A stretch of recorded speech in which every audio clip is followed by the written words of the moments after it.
Información, asistencia técnica, capacitación y mucho más del sector agropecuario. Bienvenidos a su programa El Agro y Más. Iniciamos.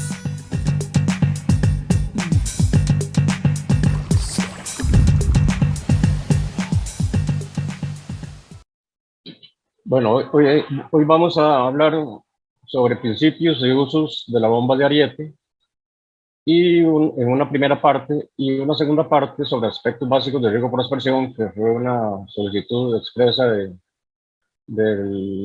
la gente de extensión, de algunos agentes de extensión, que querían que se incluyera algunas consideraciones de elementos generales de riego por aspersión.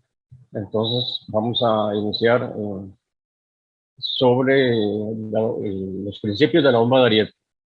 Antes de empezar a hablar sobre lo que concierne al uso de la bomba de Ariete, quiero hacer referencia a la importancia de la conservación del agua y del suelo en el medio en el que estamos viviendo actualmente con respecto al cambio climático, que es provocado en gran parte por el uso y abuso de la parte agrícola, industrial, que eso indirectamente va a provocar o está provocando problemas muy serios en cuanto al mantenimiento, al flujo normal del ciclo hidrológico. Entonces, si nosotros afectamos una de las etapas del ciclo hidrológico de alguna forma, al final no vamos a tener agua suficiente para nuestro mantenimiento, que cada vez, aunque tal vez el agua no es así como es escasa, pero más bien yo diría que es un mal manejo de la misma, aunado al aumento tan fuerte de población mundial, que ya la demanda de agua es altísima. Entonces se tienen que buscar las formas de aprovechar al máximo cualquier fuente de agua que se pueda disponer, y eso significa que siempre el manejo de lo que son las cuencas y de los bosques y de todo lo que queda aguas arriba de las fuentes se conserve, de manera que siempre vayamos a tener agua necesaria para nuestras actividades. Dentro de esa función del mantenimiento del agua, uno muy importante es el aprovechamiento de pequeños cauces de agua.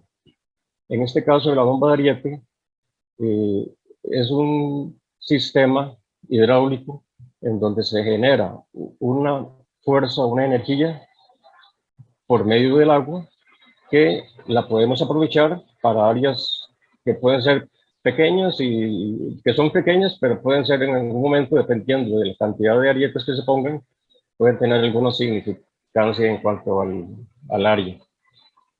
Entonces, la bomba de Ariete es una máquina hidráulica que utiliza el conocido golpe de Ariete, que ocurre cuando se cierra una compuerta que tiene un flujo de agua. Al cerrarse una compuerta genera una presión contraria, y esa presión tiene que salir por algún lado. Y entonces, no sé si algunas veces han visto en Cañas, donde está el embalse Arenal, hay una gran torre que se llama tanque de oscilación, que esa es la que amortigua el golpe de Ariete cuando las compuertas se cierran. El principio es el mismo en este caso. Ahora más adelante vamos a ver el funcionamiento. La bomba de Ariete está conformada por diferentes componentes. Primero es la fuente de agua, una quebrada que no necesariamente tiene que tener un caudal muy alto. El caudal mínimo que se puede disponer es de 40 a 60 litros por minuto. Eso equivale como a 0.8, 1 litro por segundo, que es una cantidad de agua pequeña en realidad en relación con el aprovechamiento que le podemos dar. Entonces, tenemos que tener la fuente de agua. Necesariamente tenemos que determinar la cantidad de agua que está pasando, porque no podemos decir, bueno, ahí pasa 1 litro por segundo, 2 litros por segundo. Tenemos que hacer un aforo, buscar la forma de hacer un aforo de esa fuente de agua, y estar seguros de que vamos a disponer siempre de esa agua. Ese aforo se debe hacer en la época seca. No podemos hacer un aforo nunca en la época lluviosa, porque estaríamos utilizando mal los datos. En la época seca, digamos en marzo, abril, cuando ya los caudales de estiaje han bajado bastante, es el momento oportuno para obtener el dato del caudal que disponemos.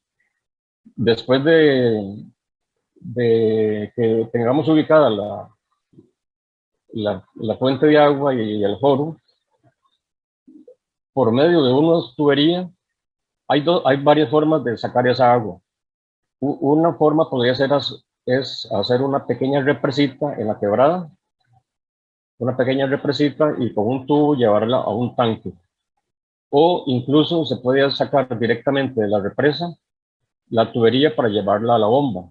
Pero se recomienda derivar el agua de la quebrada por medio de unos niples o tubos de PVC, dependiendo de la distancia donde se va a poner el tanque, para llevar esa agua hasta un tanquecito, que puede ser de 500 litros, de 1000 litros, y posteriormente de ese tanque se va a sacar lo que se llama una tubería. Ahora lo vamos a ver con más detalle, pero aquí se ilustra bien, una tubería de alimentación que tiene, o se recomienda que sea de hierro galvanizado, porque aquí se genera una presión muy alta. Entonces necesita que sea de un material fuerte, porque puede romper si se usara otro tipo de material. Luego llega a la bomba de ariete, que está conformada por varias partes. Ahora vamos a ver. Y aquí se levanta con la tubería de descarga hacia un reservorio en la parte alta, que va a recibir el agua continuamente de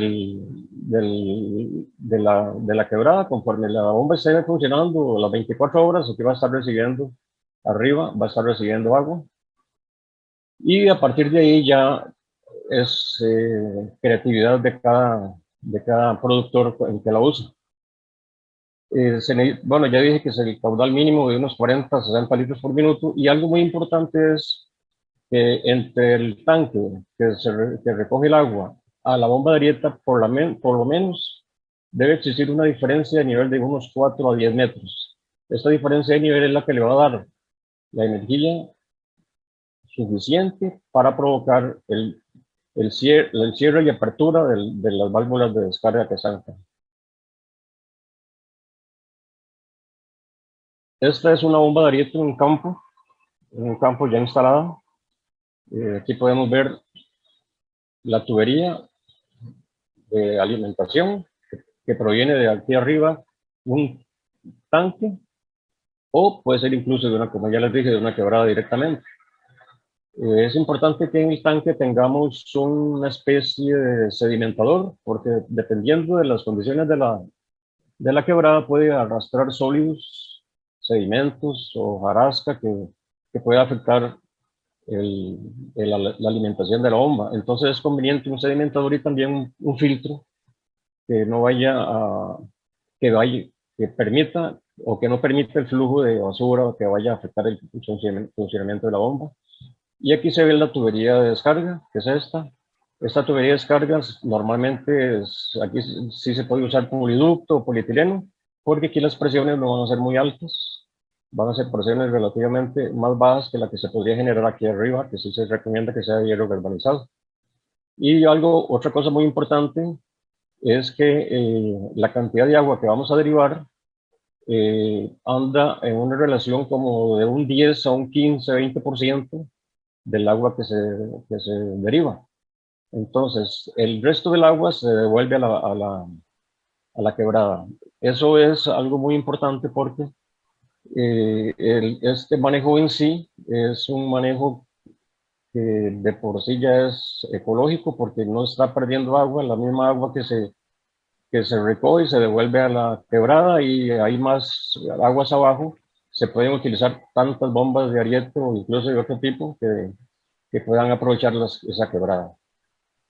Algo que olvidaba decirles es que esta bomba de ariete se inventó hace más de 250 años, o sea que en esa época ya tenían la inquietud de cómo hacer aprovechamiento del agua en lugares un poco difíciles de sacar el agua o extraer el agua que no fuera por bomba.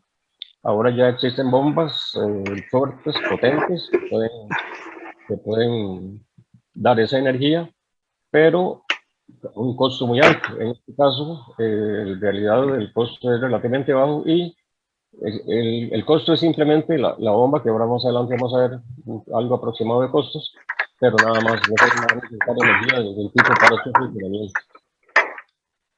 Este es como un esquema Juan de... Carlos, Juanca, disculpe que lo interrumpa. Sí, ¿Podríamos todos, por favor, cerrar los micrófonos? Muchas gracias. Adelante, Juan Carlos, perdón. no, no se preocupe. Este es un esquema de los componentes de la bomba de Ariete. Tenemos aquí la fuente de agua,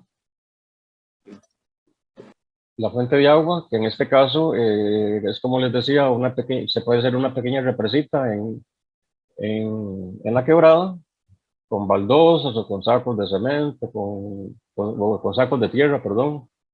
De alguna forma se hace una quebradita y luego se hace una derivación. Lo más recomendable es sacar el agua de aquí y llevarla a un tanque, que está considerado en el proyecto que se va a hacer en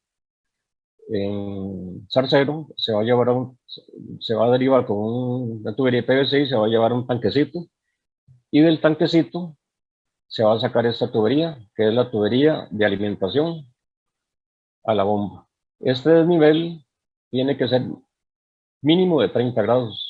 Entre más sea este desnivel, va a tener más presión para que funcione la bomba de Ariete. Y hay un desnivel de trabajo, que es la diferencia de altura entre la salida del agua con respecto a donde está instalada la bomba. Este desnivel de trabajo es muy importante porque nos va a determinar a qué altura podría subir el agua en eso que llamamos la altura de elevación, que es la altura desde que sale el agua de la bomba de Ariete hasta el depósito elevado donde lo vamos a tener. Luego la bomba, el agua se recoge y llega aquí a la bomba, a una cámara de válvulas, en donde llega con una presión muy fuerte. Recordemos que un tanquecito, digamos, si se usa un tanque de 500 litros, 500 litros son 500 kilos de agua, es media tonelada de agua la que viene aquí impulsada. Entonces ejerce una fuerte presión a esta válvula, que es una válvula de descarga, un válvula de check, que se cierra, y al cerrarse, el agua choca y se devuelve a una gran presión hacia acá, hacia la cámara de aire, y empuja esta válvula, que es una válvula de no retorno, porque se abre cuando el agua la empuja, pero después se cierra con la presión del aire que existe aquí en esta cámara. Es una cámara de aire, que hay aire comprimido, entonces el agua sube, pero el aire comprimido no la deja que se llene, y ese aire empuja el agua hacia la tubería de descarga, que es esta. Esto ocurre en una cantidad de movimientos muy alta, más o menos son 60, 70 movimientos por minuto. Puede ser, pueden ser más, pero digamos son dos movimientos por segundo, serían como 100, 120 por minuto. Entonces esto constantemente está moviéndose, abriéndose y cerrándose, impulsando el agua, aquí se abre y empuja para acá. Este funcionamiento es constante, las 24 horas, siempre que haya agua en la fuente de alimentación. Este es el principio de la bomba de Ariete. Entonces el agua sube acá y ya aquí la aprovechamos. Entonces tomemos en cuenta esta altura de elevación y este otro desnivel de trabajo, porque más adelante vamos a ver una formulita que nos determina, con base en esta diferencia de altura, cuánta agua podemos aprovechar. Aquí es un pequeño cuadrito donde tenemos en esta primera línea el caudal estimado de las quebradas, de cualquier quebrada. Son rangos que se manejan en estos casos no se trabaja con números muy, muy definidos porque es variable, son rangos de caudal y rangos de trabajo. Entonces, aquí puse en rojo, que es el caso del ariete que se va a montar en Atenas, aunque no tenemos, por la época, no se hizo un aforo. Tengo planeado hacer, si el invierno no está muy metido, voy a tener que hacerlo, pero siempre, según nos dijo el productor, siempre se mantiene agua. Ese es un dato que no se hizo, pero que hay que hacerlo, porque principalmente cuando las quebradas no son así como que mantienen mucho el caudal. Entonces, para este caso, la bomba de ariete, en este caso es de 1 pulgada, la tubería de hierro galvanizado es de 1 pulgada. El caudal que se puede derivar es de 6 a 16 litros por minuto. Aquí es algo muy importante en este caudal derivado, es que corresponde aproximadamente a un rango entre un 10 y un 20% del caudal de la quebrada. Entonces, digamos que trabajando con 40 litros por minuto, el caudal que se deriva, llega hasta el reservorio en la parte alta, puede ser de 6 litros por minuto. Y el diámetro del tubo de elevación es de media pulgada. Con este pequeño caudal de 6 litros por minuto, en un día se pueden almacenar 8.640 litros, que son 8 metros cúbicos de agua que podemos almacenar en la parte de arriba. Sin embargo, dependiendo del caudal de la quebrada, aquí vemos un rango de 80 a 90, de 250, de 500, de 1.000 litros por minuto. Para eso podemos utilizar bombas de ariete con tuberías de alimentación desde 1,5 hasta 6 pulgadas. Los de 6 pulgadas no son muy comunes, entonces en esos casos, cuando hay suficiente agua, se pueden usar varias bombas de unas 3 o 2 pulgadas.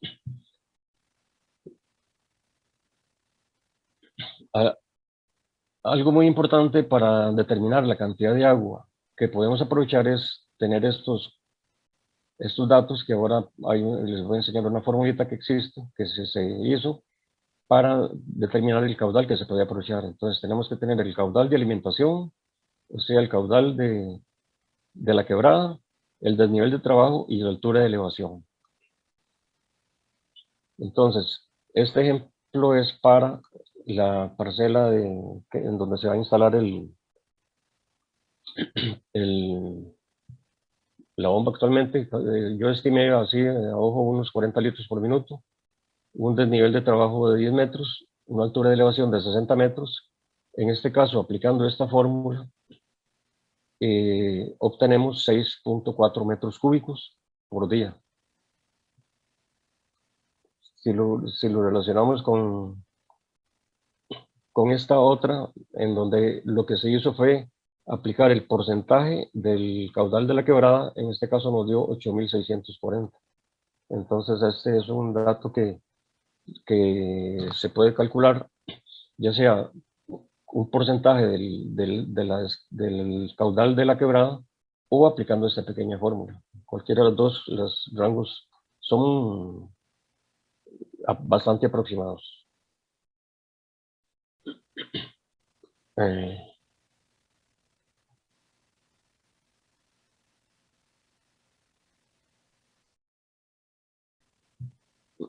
Esperen, así. De esto que estamos hablando, me permití sacar unos datos sobre costos. La bomba de ariete, el promedio anda por 400.000 colones.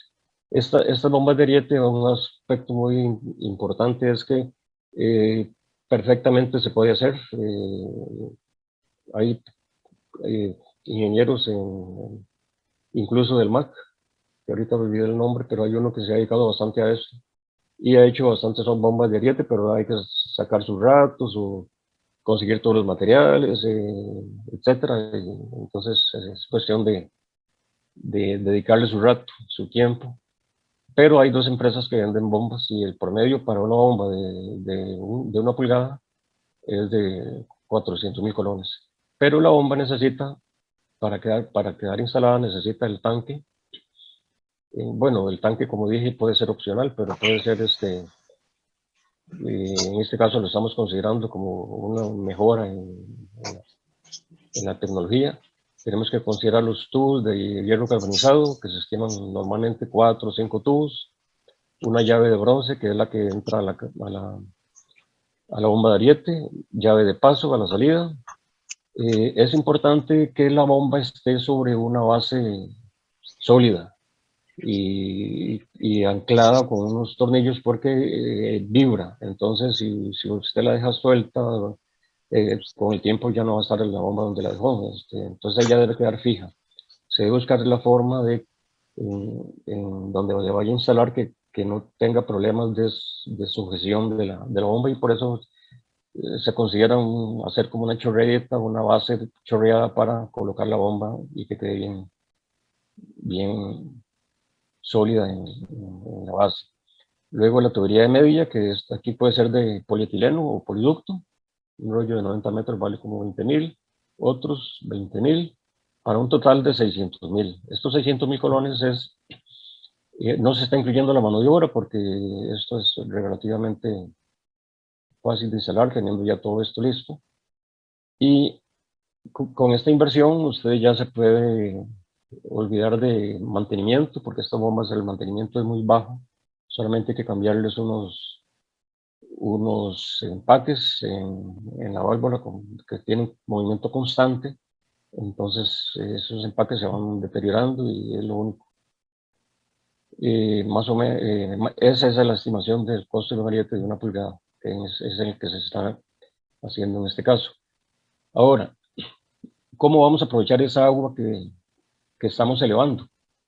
Ya vimos toda la parte teórica de una forma relativamente rápida, todos los componentes de la bomba, todo, cómo funciona, etc. Ahora, ¿qué hacemos con esa agua que vamos a elevar? Yo me permití hacer este cuadrito en donde lo dividí en 3 partes. Un cálculo para hortalizas en general. Obviamente uno puede hacer eso para algo específico, digamos si el agricultor quiere sembrar chile, quiere sembrar lechuga, quiere hacer lo que quiera, entonces se puede hacer aquí los ajustes, pero aquí yo lo puse en general, hortalizas, sabiendo las diferencias que hay entre todas. Entonces aquí empecé por el caudal de la quebrada, en esta parte A, el caudal de la quebrada de 40 litros por minuto,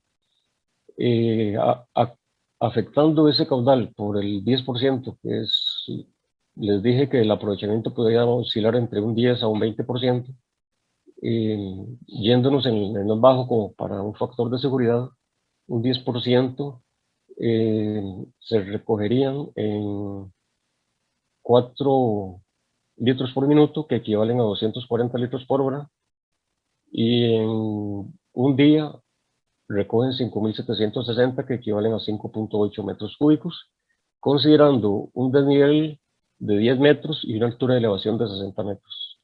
Estos son los datos del caudal que podemos recoger con esta quebradita.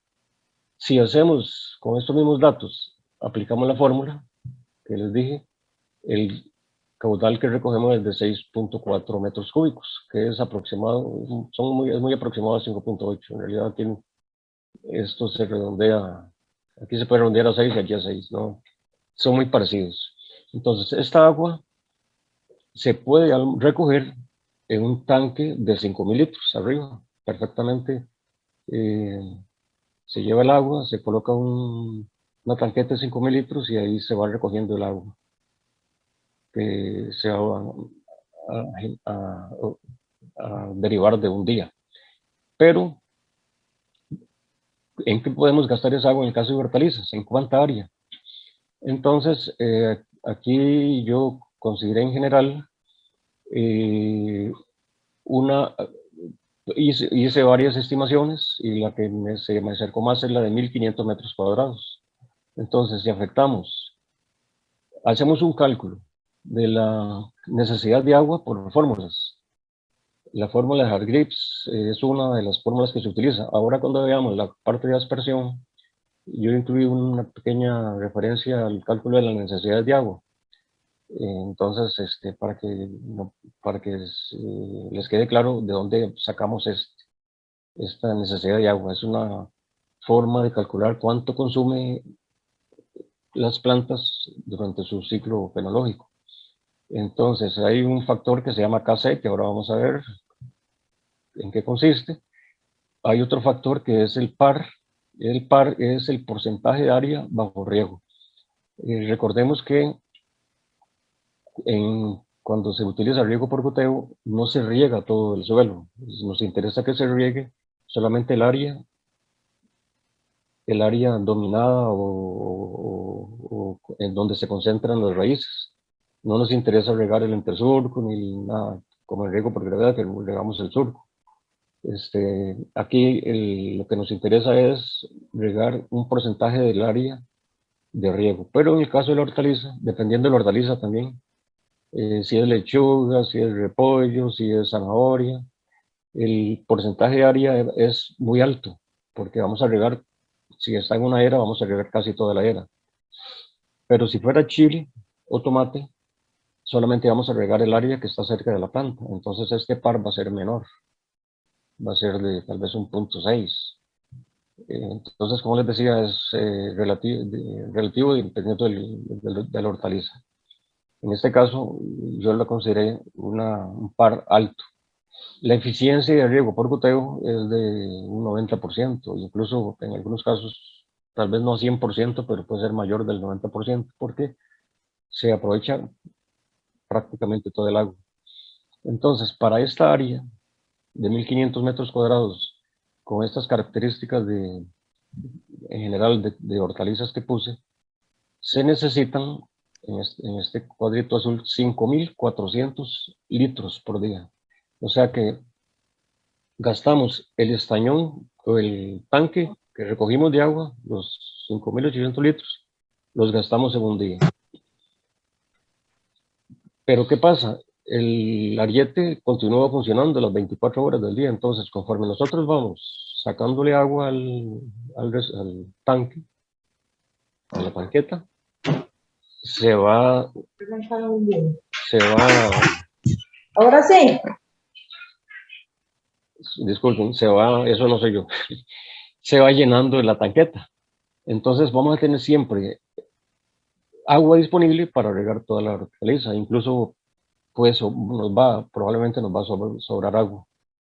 Sin embargo, este área de 1500 metros cuadrados no la podemos regar de una sola vez, entonces necesitamos hacer sectores. Entonces aquí se hacen, en este caso, 4 sectores de 12.5 por 30 metros, y entonces cada sector me va a generar una demanda de 1.6 litros por segundo, que perfectamente es lo que podemos derivar del tanque. Es un caudal manejable, porque hay que tomar en cuenta la salida del tanque, puede ser de 1,5 pulgada, entonces si vamos a regar los 1500 metros cuadrados de una sola vez, no va a salir la cantidad de agua que vamos a requerir. Entonces, por eso se recomienda hacer, en este caso, 4 sectores, incluso habría que hacer el análisis para ver si se pueden hacer 2 sectores. Luego, ya el otro cuadrito es el tiempo de riego. Vamos a tener un área bajo riego que es de 50 por 30, que son 1500 metros cuadrados, cada sector de 12,5 por 30. En cada era, en este caso se van a hacer eras, en cada era se van a colocar 3 líneas de goteo, con separación entre goteros de 25 centímetros y entre líneas de goteo 30 centímetros y un caudal del gotero de 1,2 litros por hora.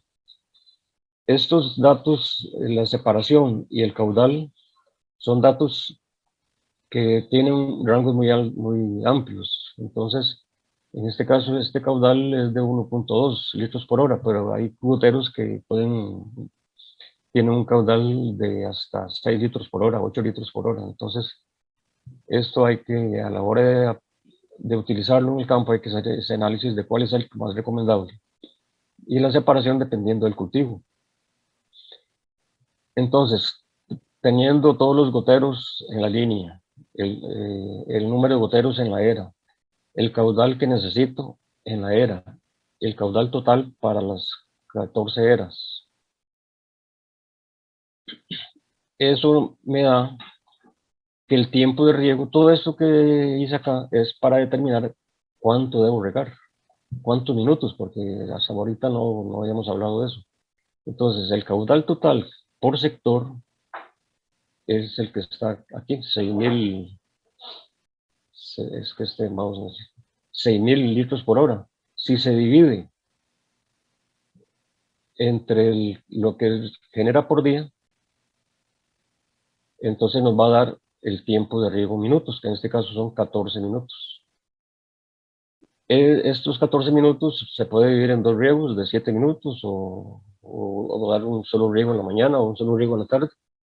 Los tiempos de riego en goteo normalmente son bajos. Hay casos de productores que utilizan riego por goteo y hacen riegos de 1 hora, hora y media, lo cual no es un desperdicio de agua y de energía si está bombeando, etc. Entonces, de todas formas, estos tiempos de riego siempre deben verificarse por medio de la observación. El agricultor dice, bueno, aquí estos 14 minutos no me están sirviendo porque se me está secando mucho el suelo. Mejor le voy a dar más riego, más tiempo de riego. Aquí es muy importante y no lo he tocado porque tal vez el tiempo no es suficiente, pero aquí es muy importante la textura del suelo. Si es un suelo franco arenoso, franco arcilloso, entonces dependiendo de la textura, así va a ser la distribución del agua en el suelo, es lo que se llama bulbo húmedo. Entonces, si es un franco arenoso, probablemente el bulbo húmedo se va a hacer profundizar más hacia abajo. Y si es franco arcilloso, más bien queda como distribuido en la parte superior. Entonces ahí es donde se debe considerar a la hora de establecer estos tiempos de riego para ver cómo se distribuye el agua en la era. Aquí algo muy importante es que aquí no vamos a usar ningún tipo de energía para regar esto. El goteo necesita mínimo 5 metros de altura, pero cuando ya son eras de 30 metros, de 25 metros, ya necesitan más presión. Entonces puede ser que necesiten 10 metros de presión para que el sistema funcione bien, el goteo.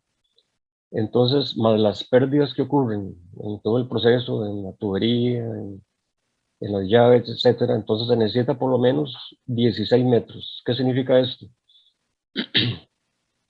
Que la diferencia de altura entre la tanqueta donde recogimos el agua que impulsó la bomba al área que se va a regar, mínimo debe ser en este caso, en este ejemplo, de 16 metros.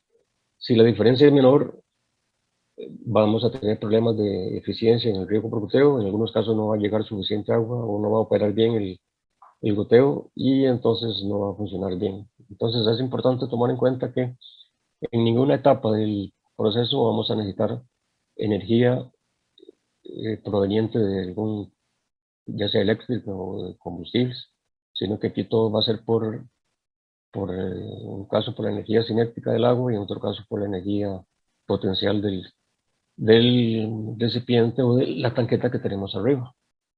Y las tuberías, pues, en este caso, para los caudales que se están manejando, pueden ser de 1,5 pulgadas. Esto en el caso de las hortalizas. Vamos a ver un caso de aguacate. En este caso es el mismo cálculo. Tenemos que recogimos 5.8 o 6 metros cúbicos. En el caso del aguacate sí se varía bastante porque ya tenemos unas distancias de siembra, que en este caso yo estimé 7 por 7 metros entre cada planta. Es variable, algunos usan 8 por 8, hasta 10 por 10, pero en el caso de usando 7 por 7, 200 árboles me generan una demanda de 10 metros cúbicos por día, asumiendo, después de este cálculo que expliqué anteriormente, la ETP, el KC global, el porcentaje de área. Aquí es importante en el porcentaje de área bajo riego. Recordemos que en hortaliza yo dije o estimé 0,9. En el caso del aguacate o de un frutal, estoy estimando un 30%. O sea que del área que cubre el árbol, solamente vamos a regar el 30%. Del marco de siembra, digamos, del 7%, solamente vamos a regar el 30%, no nos interesa regar más. Entonces eso influye mucho en la demanda de agua, y al final esta lámina bruta de riego, multiplicada por el marco de siembra, nos da que la cantidad de litros por árbol es de 51 litros por árbol. Más o menos es una cantidad aproximada de lo que usan los que utilizan riego. Eso nos da un volumen total por día de 10 metros cúbicos, porque son 200 árboles, que más o menos eso es para una hectárea esto, con este marco de siembra. Entonces, en este caso, se podrían o se van a necesitar 2 tanques de 5.000 litros si queremos regar toda la plantación. Pero en el caso del aguacate, los especialistas de aguacate manejan el riego en la mayoría de las veces ya a nivel fisiológico. Entonces, la planta necesita un estrés para promover la floración, o en diferentes etapas de su desarrollo fenológico va a necesitar varios niveles de estrés o de menos cantidad de agua. Entonces esto perfectamente lo pueden manejar con solo una tanqueta, y entonces no lo riegan todos los días, no lo van a regar todos los días, sino que lo van a regar ahí cuando lo determinen. Incluso en proyectos que se tenían en San Jerónimo, se regaba cada semana. En esa etapa crítica se aplicaba el 50 litros, pero cada semana. Entonces, en el caso del aguacate eso es muy relativo, ya entra a regir los conceptos fisiológicos del cultivo. En este caso, el goteo, lo que se hace es, se trae una derivación de la tubería que se saca del tanque. Ahí se coloca un tubo de 1,5, de 2 pulgadas en este caso, de 50 milímetros. De ahí salen se utiliza poliducto o polietileno, porque en este caso se utilizan goteros de inserción, en donde se hace un pequeño agujerito y se inserta el gotero. En este caso se colocan goteros de 5 litros por hora, y como son 50 litros por árbol en promedio, entonces se colocan 10 goteros alrededor del árbol. Se forma con una especie de anillo alrededor del árbol y se distribuyen los 10 goteros para un tiempo de riego de 1 hora. En este caso, el cálculo se hizo con goteros de 5 litros por hora, pero se pueden utilizar goteros de más caudal, de 8 litros por hora, y entonces el número de goteros por árbol va a ser menor. Entonces, como pueden ver, con esta cantidad de agua que estamos recogiendo, se pueden cubrir las necesidades de riego de 1 hectárea con estas condiciones, y durante un tiempo de riego de 1 hora, con la seguridad de que esta agua que se está gastando por día, al día siguiente ya está otra vez la tanqueta llena. Entonces, el riego va a durar 1 hora. Aquí podemos ver que dura 1 hora.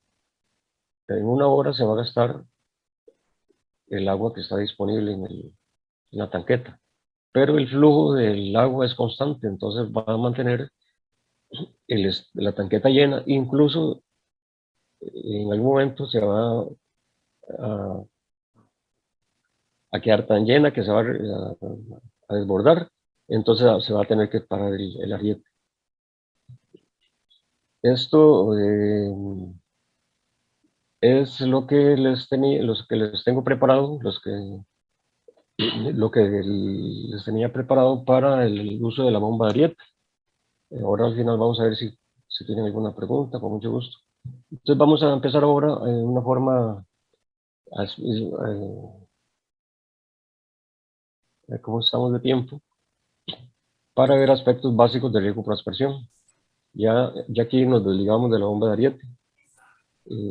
Vamos a empezar aspectos básicos de riesgo por aspersión, en donde consideramos este otro método de riego como una forma bastante eficiente de utilizar el agua que disponemos. Entonces, esta consiste en colocar el agua en forma de lluvia. Este requiere de presión. En el caso de la bomba de ariete, para hacer referencia, considerando esto que requiere presión, podría usarse también en algunos casos aspersión, si consideramos que la diferencia de altura entre la tanqueta y el área que se va a regar da la presión suficiente para que operen los aspersores, porque sí necesitan por lo menos más de 20 metros en algunos casos, hay otros que necesitan más. Y entonces esa es una consideración que hay que hacer si queremos utilizar aspersión con ariete. En riego por aspersión tenemos diferentes modalidades. Tenemos estas laterales largos que se utilizan en grandes plantaciones. Este lateral se va desplazando por el campo. Este es uno que existía en Costa Rica, yo una vez lo vi, pero no sé si todavía existe. Son sistemas muy sofisticados, muy caros. Estos son pequeños difusores y este es el que más que se utiliza en Costa Rica. Se utiliza mucho en hortalizas, en la zona de Tierra Blanca, se utiliza mucho en Zarcero. ¿Qué son los elementos que componen un riego por aspersión? El equipo de bombeo. Y aquí puse diferencia de altura, refiriéndome a esa diferencia de altura que se podría requerir para que funcionen los aspersores, que ya no necesitarían de una motobomba. Las tuberías de conducción, primarias y secundarias. Las laterales, que es donde van montados los emisores o los aspersores o difusores. Y los accesorios, que son válvulas, hidrantes, reguladores de presión cuando se necesitan, la torre del aspersor, etc. Esto es un esquema de todo lo que compone el riego por aspersión. La bomba, la fuente de agua, manómetros, válvulas, test, los laterales, que es donde han montado los aspersores. Y hay diferentes modalidades, hay modalidades de sistemas fijos, en donde usted no tiene que estar moviendo estos laterales, sino que están fijos y entonces ahí usted realiza todas las labores y el sistema está enterrado, entonces no estorba para cualquier labor. Las ventajas es que se utiliza menos agua que el riego por surcos. Ya habíamos visto en una de las charlas que el riego por gravedad es un riego que tiene menor eficiencia. El riego por aspersión se puede utilizar en terrenos de topografía muy variada. La eficiencia es bastante alta y se pueden combinar agroquímicos y fertilizantes. La dosificación del agua es importantísima, no vamos a utilizar más agua de la que necesita el cultivo. Y no afecta a los cultivos porque la gota normalmente cae con una presión tan baja que no provoca daños físicos en el cultivo. Las desventajas en este caso, comparándolo con el goteo, es que consume más agua. Es importante aquí la distancia entre aspersores para que el coeficiente de uniformidad sea superior a un 80%. Ahora vamos a ver un detallito de esto. Si hay mucho viento, se ve muy afectado. Esto hay que considerarlo a la hora de hacer el diseño. Y algo muy importante es que en el campo puede estorbar. Y es muy incómodo cuando uno tiene solo un lateral, porque sale más barato, por muchas circunstancias, pero cuando ya aplica el tiempo de riego, y su movimiento en el campo es bastante incómodo. Estar levantando tubos, poniendo las conexiones, etcétera, eso es bastante incómodo. En el caso del riego por aspersión, sí necesitamos, bueno, no, en ambos casos, goteo y aspersión, necesitamos para determinar las necesidades de agua, que es la evapotranspiración, que es el consumo de agua por la planta. Para eso necesitamos, hay varios procedimientos. Hay procedimientos directos y procedimientos indirectos. El directo es por medio de aparatos que se llaman lisímetros, hay otro evapotranspirómetro y uno que se llama gravimétrico, que es muy lento, porque es para tomar muestras de suelo en el campo y luego llevar al laboratorio. Es muy largo el procedimiento, entonces no se usa mucho. Pero el directo se usa, ahora les voy a enseñar unos que se usaron aquí en Cartago, y los que más se utilizan son los indirectos, que son el tanque de evaporación y las fórmulas empíricas. Las fórmulas empíricas pues, son las que más se utilizan, la de Blanicrid y la de Hargreaves, que son fórmulas que se han desarrollado en países que tienen gran tradición de riego y se adaptan con algunas modificaciones a las condiciones del trópico. Entonces ya este es un lisímetro de drenaje para medir el consumo de agua. En este caso se hizo en Rosas. Aquí lo que se hizo fue partir a la mitad de un estañón de plástico, se calculó el volumen, se sembró la planta y todos los días se calculó cuánta agua le podía caber a ese volumen de suelo y de acuerdo a la necesidad de la rosa. Entonces se le echaba agua todos los días y todos los días se recogía aquí en un recipiente. Entonces se medía esta agua y se sabía cuánta se le había echado, y la diferencia es el consumo de agua. Esto es un método directo de consumo de agua. Hay métodos cuando los principios son iguales, pero que ya son en laboratorio, en donde se pesa en unos grandes lisímetros de pesada, se pesa todo el suelo, la planta, y entonces las diferencias de peso es el consumo de agua, pero eso ya es muy sofisticado. En Costa Rica no hay, y no en muchos países hay. Este es el tanque de evaporación, que es una forma bastante aceptable de medir la evapotranspiración, porque este tanque se llena de agua hasta 10 centímetros del borde y todos los días, por medio de un tornillo micrométrico que no está aquí, se mide cuánto agua va disminuyendo. Esto, lo bueno de este sistema es que integra todas las variables climáticas. Aquí es el agua que queda en ese tanque integra la temperatura, la radiación, todas las variables climáticas que inciden en la evapotranspiración aquí se consideran. Entonces es un método bastante interesante, pero no a este nivel de invernadero pues, solamente se utiliza en estaciones experimentales. Y luego ya para el cálculo están las fórmulas empíricas que les dije, Blanicrid, Penman, y entonces esa fórmula se afecta por un coeficiente de cultivo. Lo mismo con los tanques de evaporación. Este coeficiente de cultivo es el que les dije anteriormente en el goteo, que es un coeficiente que se obtiene de la sumatoria, o más bien corresponde a los coeficientes que se presentan en cada etapa de desarrollo de un cultivo. Es una relación entre la evapotranspiración potencial y la evapotranspiración máxima. Entonces, en cada etapa, el coeficiente es diferente al inicio, al desarrollo, producción y después cosecha. Entonces, para efectos prácticos, uno puede ir haciendo los cálculos en cada etapa fenológica. Para efectos de más, ¿cómo se puede llamar?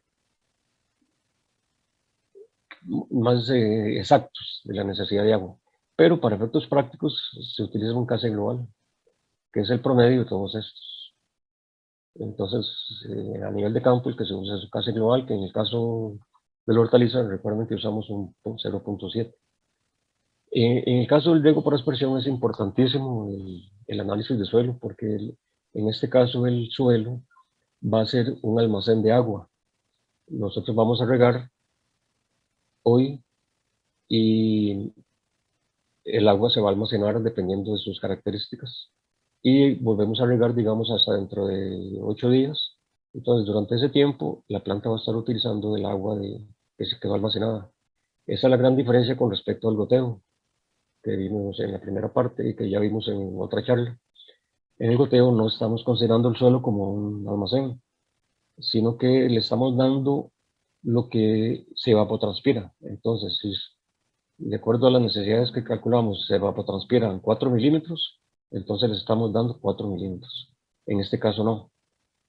Por eso es importante el análisis de suelo, en este caso el análisis físico. Ustedes saben que existen como 15 o 16 clases texturales. Aquí son las más comunes. Y cuando no se tienen datos de suelo por alguna limitación, entonces aquí nos dan rangos: arenoso, franco arenoso, franco arcilloso, etc. Nos dan rangos de todo lo que necesitamos: la densidad aparente, capacidad de campo, punto de marchitez y velocidad de infiltración. Y por eso todo esto es lo que necesitamos cuando hacemos el análisis de suelo. La velocidad de infiltración en riego por aspersión es muy importante porque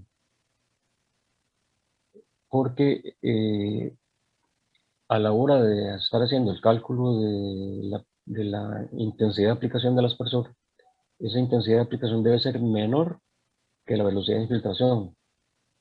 Eso significa, si es menor, que el suelo va a soportar esa cantidad de agua que le está cayendo, porque si fuera mayor, el suelo rápidamente se satura y empiezan a producirse escurrimientos. Aquí un poco rápidamente los conceptos de capacidad de campo, que es la cantidad de agua que puede sostener a una presión muy baja, que es de 0.3 bares, que es cuando el suelo está bastante húmedo, cuando ya ha perdido la fuerza, las aguas de gravedad.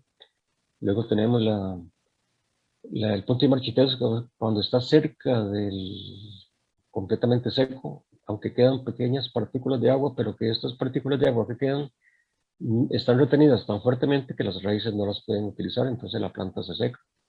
Entonces la diferencia entre estos dos conceptos, capacidad de campo y PMP, es lo que conocemos como humedad aprovechable, que es lo que en teoría es lo que las raíces pueden utilizar. Digo en teoría porque esa agua disponible, que es la azulita que estaba en la anterior, nosotros allá a la hora de operar en el campo no se va a permitir que llegue hasta el PMP, sino que llega hasta un porcentaje de agotamiento. Ese porcentaje de agotamiento es diferente para cada cultivo. Este porcentaje de agotamiento es el que nos va a determinar cada cuánto vamos a regar. Esto es algo que se ve así medio enredado, pero en realidad en la práctica se hace incluso sin necesidad de tanto grafo. Pero sí, por eso es importante los datos de los coeficientes hídricos del suelo, el análisis físico del suelo. Si no, lo que estamos haciendo es echar agua nada más. Por medio de esos datos de suelo tenemos las láminas, que es la cantidad de agua que le cabe al suelo en total. Luego tenemos la lámina neta, que ya está considerando el porcentaje de agotamiento, y la lámina bruta, que considera ya la eficiencia. Y de ahí nos va a dar el intervalo de riego, o sea, cada cuánto voy a regar. Este es un ejemplito con datos de un suelo que se obtuvo en un proyecto. Entonces, al final, aplicando las fórmulas, tenemos esta lámina bruta y, en este caso, cada 6 días. Disculpen que vaya muy rápido.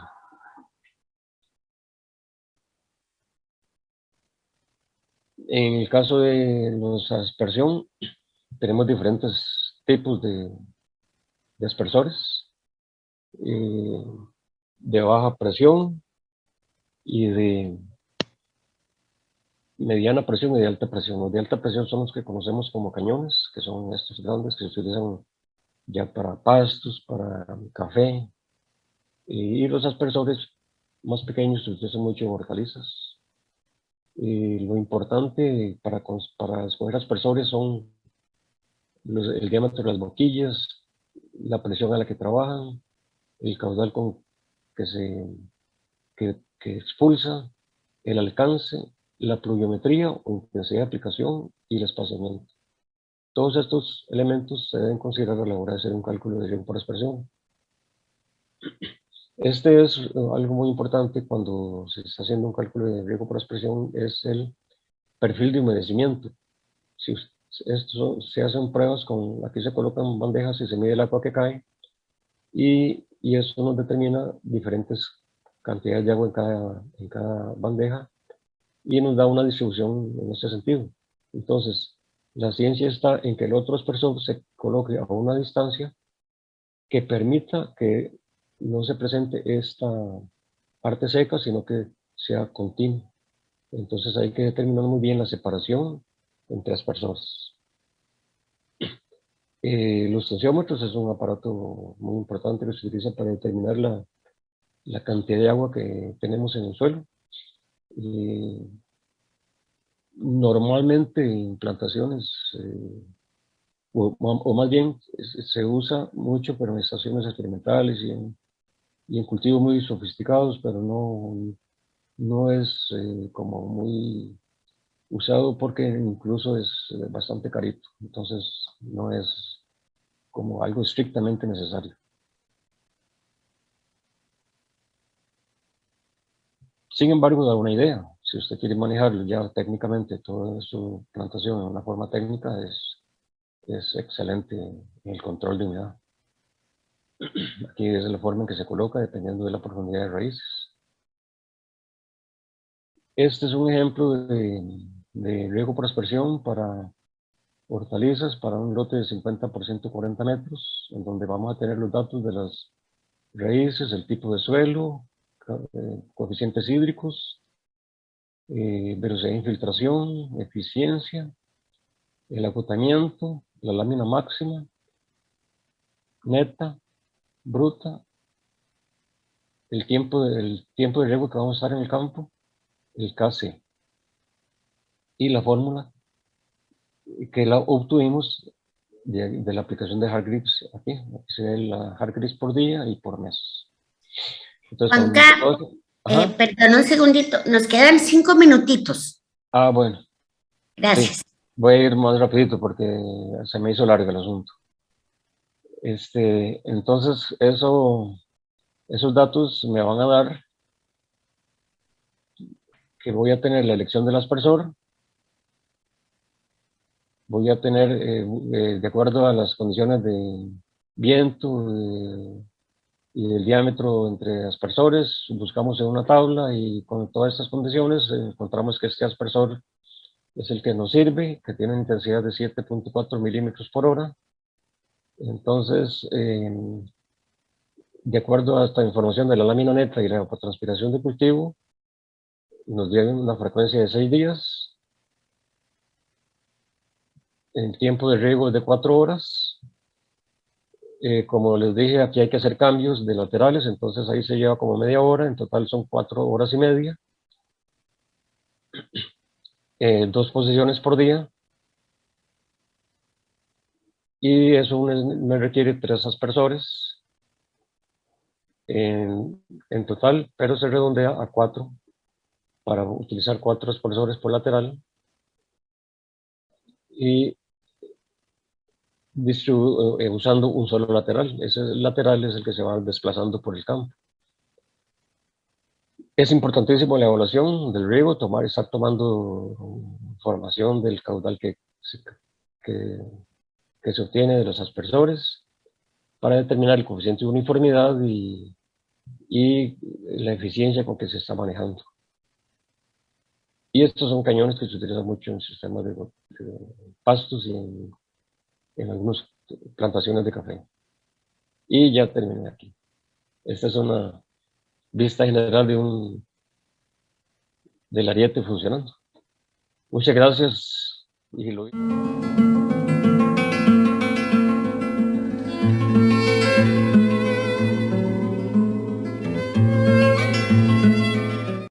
Búsquenos en Facebook como MAC Central Sur